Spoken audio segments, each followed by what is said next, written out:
Welcome back to Conflicts of Interest. This is episode 627. I'm the host of the show, Kyle Anzalone, and today is July 2nd, 2024. A lot of news to get through on today's show, so I'm going to jump right into it. Just want to remind people where they can either share or subscribe to the show. If you're a new listener, you don't want to miss an episode, think about subscribing somewhere. We post a video version at YouTube, Rumble, and Odysee, with the audio podcast up anywhere you can listen to podcasts. The show is hosted at the Libertarian Institute, where I'm the news editor, and you will find articles written by me in the news section of that website almost every day. Additionally, we repost the show on the blog at antiwar.com, where I am the opinion editor, and so I put together the viewpoint section of that website almost every day. All right, everybody. Oh, and my Twitter handle is at KyleAnzalone_. I post the show, all the articles I write, and all the really important articles that are out there on foreign policy. So if you want to keep informed, you can follow me on Twitter at KyleAnzalone_. Let's get into it. The first article we have here is from Keg Klippenstein, and this one was published on his Substack. U.S. Gov finally admits to spying on domestic protest. Ken writes, the FBI, Department of Homeland Security, and the National Counter-Terrorism Center are all surveilling and reporting on domestic protests, specifically the student demonstrations about the Israel-Hamas war and abortion-related protests at the Supreme Court. A top intelligence official admitted this week in testimony before Congress. The intelligence community has been under significant pressure from Congress to monitor the pro-Palestinian protests, as Ken previously reported. The FBI and NCTC, that's the Counterterrorism Center, have not taken it upon themselves to more closely scrutinize domestic protests in other areas. All the pretext they are looking for is on foreign influence. Homeland Security Intelligence Agency has on multiple occasions tasked their intelligence collector with gathering information on various protests. Ken Weinstein, the department's Undersecretary for Intelligence and Analyst, said in testimony before the House's Homeland Security Subcommittee on Tuesday, Weinstein claimed that foreign governments and other actors were actively exploiting American protests to sow discord in the U.S. His remarks had not been previously reported. And so this is Weinstein's comment. Here's a quote. There have been numerous occasions where we have asked them, Homeland Security collectors, as well as state and local authorities, to search, collect, and provide warnings about the possibility for violence developing around the heightened tensions raging from January 6, 2021 attacks on the Capitol to the reaction to the Supreme Court decision on Dobbs-Jackson's Women's Health Organization and the mass gathering in the aftermath of the October 7th, 2023 Hamas attacks in Israel. So the Dobbs decision, which effectively ended the federal right to an abortion, and you know what, this is me just reading Ken, so I don't want to put that in. You know, those aren't my own words. Just this is what he's saying about the protest situation. Spurred protests, including in front of some of justices' homes. The demonstrations stirred panic in Congress, which beefed up security for the Supreme Court, as I've reported. Yeah, that's Ken, by the way. Now, protests over Israel-Hamas have led to a similar panic as members of Congress demanded that the intelligence community investigate foreign sponsorship of the demonstrators. So Weinstein said, so for example, with the campus protests, we put guidance out because that's a very sensitive, delicate situation. Weinstein also said that because of the acute sensitivity of the issue, his office had issued specific guidance on monitoring university protests, guidance that relates to Homeland Security law enforcement agencies like Homeland Security Investigations, HSI, and ICE. Those are the intelligence enforcement, as well as state and local law enforcement and intelligence officials. Weinstein said, with campus protests, we put out guidance because it's a very sensitive, delicate situation. When asked by Representative Dan Bishop if there were any foreign malign influence being exerted over university protests, Weinstein said it was an issue the intelligence community was working on. Let me just say that it is an issue that that we in the intelligence community focus on, not just with this round of protests, but with all protests, because we're seeing that is one of the entries in our adversary's menu, right? Try to foment agitation within the United States. So discord, we've seen that over and over. And now one of the ways of doing that is to try to sow disorder on the streets. Weinstein later equated foreign aspirations to sow disorder in the American political system to a counterterrorism threat. The National Counterterrorism Center, which is part of the Office of the Director of National Intelligence, has also beefed up its intelligence collection and analysis of domestic extremist groups, particularly anti-government and anti-authority group, as Ken reported in May. So this is continuing with Weinstein's quote. So if a foreign nation or state or foreign terrorist organization is trying to foment discord with any groups here in the United States, that is by definition a counterterrorism threat, a counterintelligence threat. So Weinstein played a little bit more coy when it comes to the specifics of whether there is any actual foreign influence over university protests.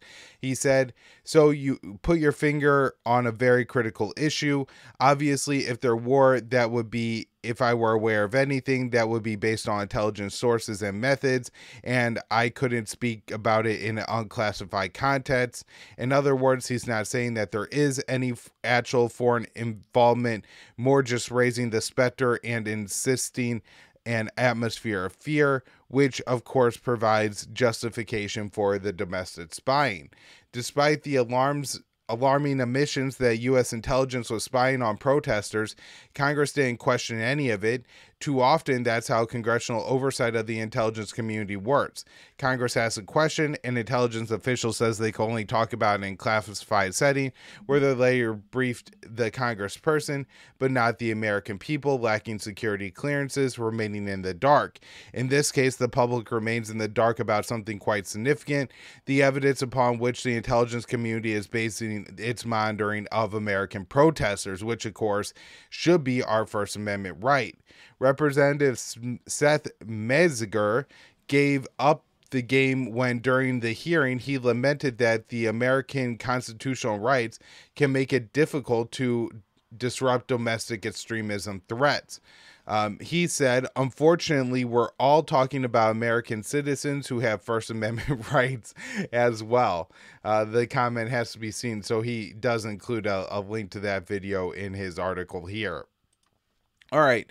So, yeah, I think that's really important to understand how much they're cracking down on home, as well as everything they're doing abroad. It's not just that the Biden administration really wants to continue this war in Israel. It's willing to trample on our First Amendment rights in order to tamp down any protest against that movement, which is highly disturbing. All right, next up here, this one I wrote for antiwar.com, the Libertarian Institute, on July 1st. Zelensky calls on world to force Putin to make peace. So, in a series of posts on social media, President Zelensky demanded that more weapons from his Western backers so Russia can be forced into a peace agreement. Advanced warplanes, long-range missiles, and air defenses were named on the Ukrainian leader's wish list. So, in a post on X, Zelensky acknowledged that Ukraine was struggling to combat Russian glide bombs and Kiev needed significant influx of arms. He's posted, Russian bombs remain Putin's key capability to wage war. The sooner the world helps us neutralize Russia's combat aviation launching these bombs, and the sooner we can strike back with justified strikes, the world possesses enough strength to force Russia to make peace, Zelensky said. Zelensky also sought to impose peace on Russia that requires Vladimir Putin, the president of Russia, to stand trial for war crimes and for Moscow to withdraw to Ukraine's pre-2014 borders. Putin has offered Ukraine a deal that requires Kiev to recognize Russia's claims to territory it has captured since 2022. Under Moscow's proposal, Kiev would also have to agree to neutrality. Washington and Kiev's Western backers have firmly rejected any of Moscow's offers for diplomacy and have pushed Ukraine to expel invading Russian soldiers. However, As the conflict turned into a war of attrition, Russia has gained the upper hand with a larger population and military-industrial base that outproduces Ukraine's collective supporters. In a separate post, Zelensky discussed his request to a bipartisan group of American lawmakers. He said, "We discussed key areas of further American assistance, including air defense systems. This is crucially important as the Patriot system saves lives and protects infrastructure." He wrote, "Washington has struggled to provide Kiev with all the air defenses it has requested. Zelensky has only received a fraction of the Patriot systems he has demanded. Interceptors are in short supply, with the White House recently announcing it would give Ukraine priority for all newly produced missiles." On Monday, Zelensky made a third appeal for arms. This one, again coming on X, he said, "Life must prevail over the Russian war and all of Putin's hostile ambitions. This is absolutely possible, but only if we sustain not just our courage, but also the courage of our partners. Long-range weapons, fighter jets for Ukraine of sufficient quantity and quality, and more air defense systems are crucial factors affecting the entire course of this war." Zelensky said Ukraine needed to be able to neutralize Russia's combat aviation launching these bombs and Russian military infrastructure and airfields. While Washington and a number of other NATO countries have signed off on Kiev using their weapons to hit targets in Russia, Zelensky has asked the West to remove restrictions on where inside Russia the munitions can hit. Additionally, Ukraine has used its drones to hit Russian radar sites that are critical to Moscow's ability to detect incoming nuclear weapons. And so my guess is that would be a big part of why Western countries are concerned about giving Ukraine free range over using the weapons, just because they've shown they're willing to hit very sensitive targets within Russia, and targets that don't have a huge impact on the war in Ukraine, but will make Russia fear that the U.S. is maybe going to attempt some kind of nuclear strike on Moscow. All right, next up here, Ukraine recruits more than 3,000 soldiers from prisons. So Ukraine has released over 3,000 soldiers on parole and assigned them to the military units after President Zelensky signed a bill into law in May that allows recruitment from Ukrainian prisons. Ukraine's Justice Minister estimates that around 27,000 prisoners are eligible for military service under the new law, which allows the recruitment of murderers as long as they didn't kill more than one person and had no more than 3 years on their sentences to serve. Prisoners recruited by Russia's Wagner Group made up much of the fighting force on the Russian side during the brutal Battle of Bakhmut. At the time, Ukrainian and American officials condemned Russia for using prisoners. The Ukrainian law is just one of the desperate measures being taken to deal with Ukraine's significant manpower shortages. Kiev is also looking to pressure Ukrainian men living abroad to return home and fight, and they're going to do this by cutting off consular services to them abroad. Earlier this year, Zelensky signed a new mobilization bill into law that lowered the age of men eligible for conscription from 27 to 25. Another law established an electronic database for military-aged men between the ages of 17 and 60. And then a third law makes it so that you have more fines and other punishments if you are avoiding the draft. So under martial law that's been imposed since Russia invasion was launched in February 2022. Men ages of 18 to 60 cannot leave the country. Zelensky's martial law declaration also canceled elections, and he remains in power despite his presidential term expiring in May. All right, this one is about the U.S.-Finnish relationship. Finnish parliament approves new military deal with the U.S. Now, I believe we talked about this deal in the past on the show. The U.S. is going to get access to more military bases in Finland, a total of 15. One of the places where the U.S. can now position its troops and equipment is a border guard base in the northern Finnish town of Ivalo. The base is just 20 miles from the Russian border, making it the closest military facility to Russia that U.S. troops can access. The U.S. and Finland signed the DCA in December of 2023, following Helsinki's ascension into NATO earlier that year. By admitting Finland, NATO has more than doubled its border with Russia, and Moscow has responded by building up its military forces in the western portion of its country. The U.S. signed a similar DCA with Sweden, which was ratified by the Swedish parliament last month. The deal gives the U.S. access to 17 bases in Sweden and allows the U.S. military to travel freely through the country. The Swedish DCA faced opposition from Sweden's Green and Left parties, but it passed through parliament in a vote of 266 to 37, and 46 members of parliament just didn't vote. The opposition's main critique was that the agreement leaves the possibility of the U.S. storing nuclear weapons on Swedish territory, as it does in other NATO countries, and that is something that the Swedish government has discussed since joining NATO. All right, next one here, this one from Dave DeCamp, antiwar.com, July 1st. U.S. military raises alert level at Europe bases amid Russia tensions. So the U.S. military has raised its alert level at bases in Europe amid soaring tensions with Russia that are a result of the U.S. increasing its support for Ukraine in attacks on Russian territory. U.S. and Western officials told the New York Times that the alert levels were raised in response to vague threats from Russian officials.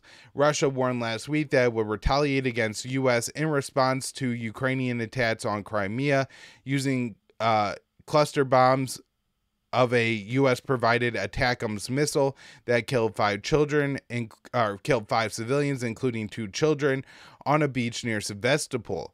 The Russian President Vladimir Putin warned in May that there would be major consequences for any country that allows Ukraine to use its weapons to strike targets inside of the Russian mainland. Putin made the warning before President Biden gave Ukraine the green light to use U.S.-provided missiles on targets across the border inside Russia. U.S. military bases are currently at the alert level Charlie, which is the second highest according to the Times. It's the highest level that could be sustained over a long period of time. U.S. officials said there was no specific intelligence about potential Russian attacks on U.S. bases in Europe. They also accused Russian intelligence of being behind sabotage attacks in Europe, including a fire at an IKEA furniture store, but offered no evidence to back the claim. U.S. bases in Europe support the proxy war in Ukraine by training Ukrainian soldiers, providing intelligence, and serving as hub for weapon shipments. The U.S. and NATO's increasing support for Ukrainian strikes in Russia and other escalations risk provoking a Russian response, since Moscow made clear it views Western strikes in Russia and other escalations as risk of causing a direct war between NATO and Russia. So after the Ukrainian strikes on the beach in Crimea, the Russian Defense Ministry said the responsibility for deliberate missile strikes against civilians in Sevastopol lies primarily in Washington, which supplied these weapons to Ukraine. And so we've been worrying about this for some time. It does seem that this is becoming a bigger and bigger issue as we move forward in this war. I mean, November really cannot get here soon enough. All right, next up here, this one from Dave DeCamp. We're moving on to Gaza news. Israel orders new Khan Yunis evacuation, signaling it will reinvade. Israel has ordered Palestinians to evacuate from the eastern portion of Khan Yunis, signaling its forces are preparing to reinvade the southern Gazan city, which has been mostly destroyed by the previous Israeli assault. Many of the over 1 million Palestinian civilians who fled the Israeli assault on Rafah have been sheltering in Khan Yunis and are being forcefully displaced again. According to the AP, Palestinians have been told to go to the nearby Al-Mawasi camp on the coast, which Israel has declared a safe zone, but like other so-called safe zones, the camp has come under repeated Israeli attacks. Israeli forces withdrew from Khan Yunis in April and left the city in complete ruins. Municipal estimates that the Israeli assault destroyed more than 80% of the buildings in Khan Yunis and left the rest mostly uninhabitable. Israel said it destroyed Hamas's battalion's military in the city and claimed victory, but another planned invasion signals the Palestinian group could be reestablishing itself as it has in other parts of Gaza decimated by the Israeli military. The Israeli Prime Minister Benjamin Netanyahu insists his goal is still to eliminate Hamas in Gaza, even as his own military said the goal is impossible. So the Israeli Defense Forces Rear spokesperson Rear Admiral Daniel Hagari said last month, this business of destroying Hamas, making Hamas disappear, is simply throwing sand in the eyes of the public. Hamas is an idea. Hamas is a party. It's rooted in the hearts of the people. Whoever thinks we can eliminate Hamas is wrong, Hagari added. On Sunday, Netanyahu again vowed to continue his genocidal war until Hamas is eliminated and rejected the idea of a permanent ceasefire. Gaza's health ministry said Monday that at least 37,900 Palestinians have been killed since October 7th, a total that includes around 15,000 children. The number is actually likely much higher, as the health ministry numbers don't account for the thousands dead under the rubble, and the breakdown of communications and the Israeli destruction of health facilities has impeded the counting of the dead. All right, next one, this one from our friend Connor Freeman at the Libertarian Institute, July 1st. IDF raids West Bank town, kills Palestinian women and child. So, a Palestinian woman and a 15-year-old boy were murdered during an Israeli Defense Forces IDF raid in the northern West Bank town of Tulkarm on Monday, the Palestinian Chronicle reported. This follows a series of Israeli attacks on towns Nur Shams refugee camp, including a drone strike over the weekend that killed a Palestinian Islamic Jihad commander. According to local hospital sources speaking with the Palestinian news agency Wafa, a 47-year-old woman and a 15-year-old boy were killed by Israeli fire during Monday's raid. The Palestinian Health Ministry said 4 other people were injured by the IDF live fire. Military tanks blew up a home near the Nur Shams camp, causing a fire to break out, while the Israeli apartheid army blocked civil defense crews from reaching the home. The IDF entered the camp during early morning hours with tanks and other armored vehicles. The Jerusalem Post reported one of the vehicles was hit with a roadside bomb. The Al-Aqsa Martyrs Brigade in Tulkarm said they had targeted the vehicle during the invasion. The resistance group shared footage on their Telegram channel featuring a damaged armored personnel carrier as it was towed out of the refugee camp.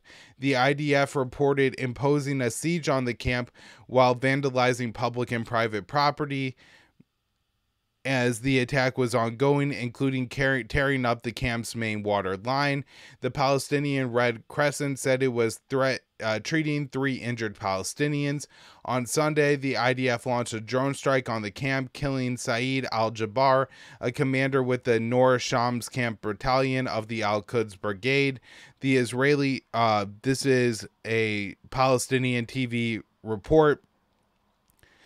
The Israeli occupation targeted with missiles a house in the Masha neighborhood in the Nur al-Shams camp in Tulkarm, which led to the death of Saeed al-Jabbar and the injury of 5 others, including children.